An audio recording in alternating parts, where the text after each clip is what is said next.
Welcome, I'm Michael Bickert. Thanks for joining me today for another pop quiz. Let me just take a moment to remind you how the pop quiz works. First, I'll ask you the question, then we'll give you about 10 seconds to contemplate your answer, after which I will give you the answer along with a link to a video in which I elaborate on the concept. Today's topic is sales presentations, and here's the question.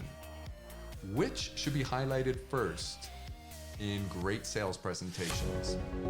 Features or benefits unique to your product or service?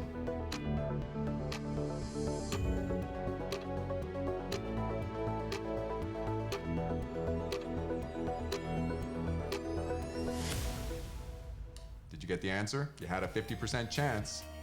Benefits should be emphasized first in great sales presentations, followed by those features from which the benefits are derived.